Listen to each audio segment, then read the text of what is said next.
Let me guess, you've told yourself 3 hours a week isn't enough to make progress. Or maybe it sounds like this: what's the point in riding if you can't train like you used to? That sound familiar?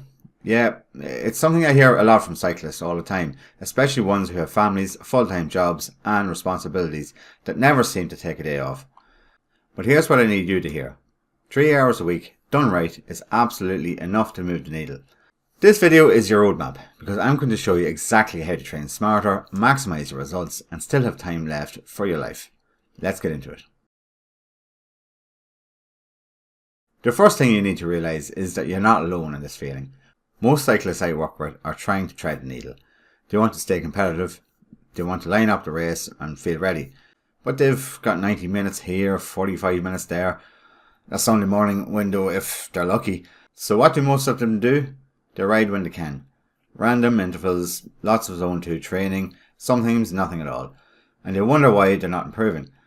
And here's the truth. You don't need more time. You need more structure. So let me talk about how performance actually works.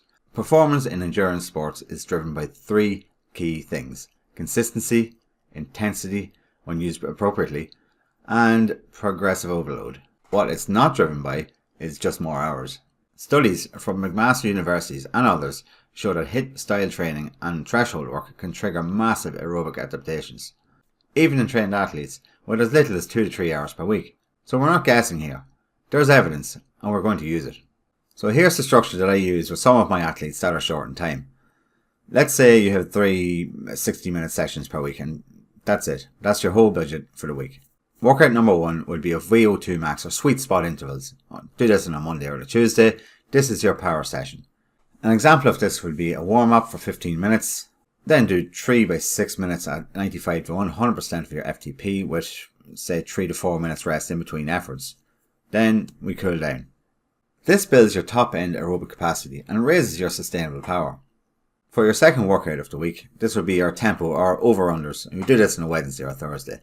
This is your grind session. An example of this would be 2 by 15 minutes just below threshold, or 3 by 10 minutes alternating slightly above or below FTP.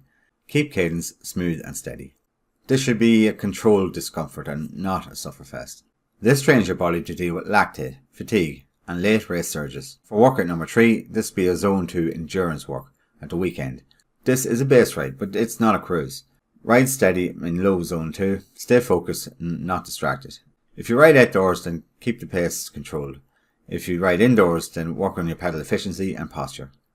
So this video is about what you can get in 3 hours, but that's pretty much the minimum. If you do have extra time, then these are a few other bonus steps that I would recommend to do if you have time. Again, they're not essential to move the needle, but they will help with improvements.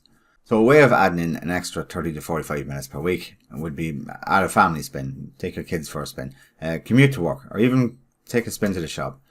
On your Sunday rides, extend them out longer if you have the time. If you don't have the time in the day, then maybe it's better to get up a little bit early and maybe you can top load the ride that way. So here's the science behind why this structure actually works. You hit high intensity stimulus, VO2 max or threshold. This means that you're pushing your body close to its maximum effort, working hard enough to improve how much oxygen your body can use. You challenge muscular endurance. You're training your muscles to keep working without getting tired too quickly. Think of it as teaching your legs to handle long and tough rides without burning out. You build aerobic capacity with low strain. You're improving your overall fitness, like how efficiently your heart and lungs deliver oxygen without overloading your body. And by splitting your rides throughout the week, you are allowing enough recovery to stay consistent. You're giving your body the rest it needs between hard sessions, so you don't burn out or get injured, so it helps you stick to your training plan week after week. The key word here is consistency, because by doing a 3-hour plan for 10 weeks will be far more efficient than doing a 6-hour for 1 week and then burning out and skipping, say, 2 weeks and then trying to get back into it.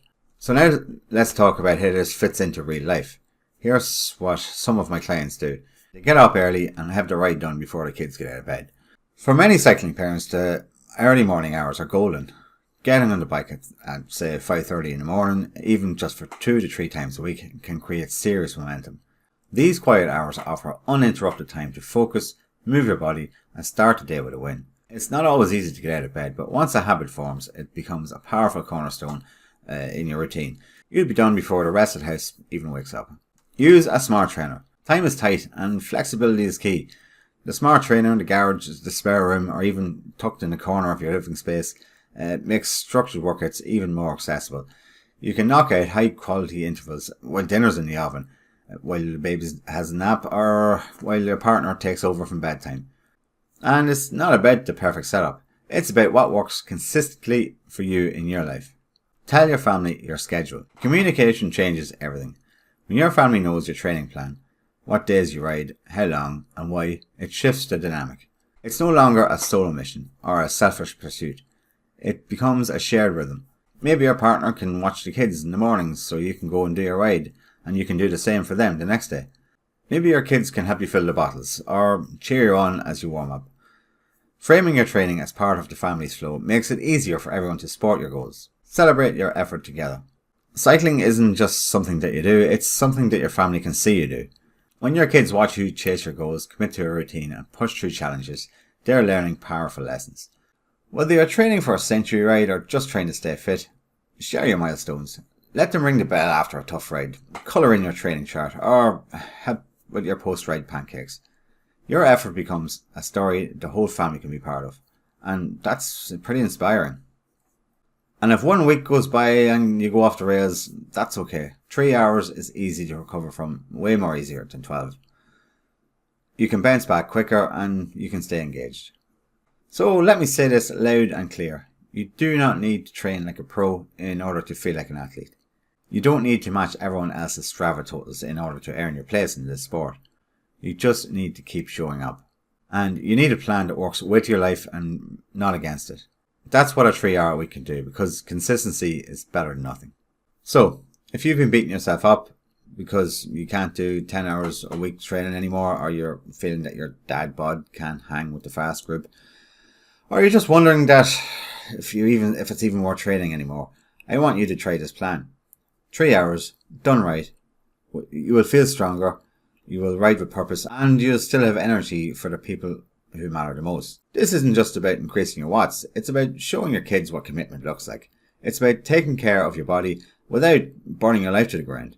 If this feels like something that might work for you, then please drop a comment below that says, I'm in for 3. Let's build a movement of cyclists who train smarter, not just longer. And if you want more tips, frameworks and mindset shifts just like this one, then hit subscribe. Share this with a parent or partner who needs it, and I'll see you in the next ride.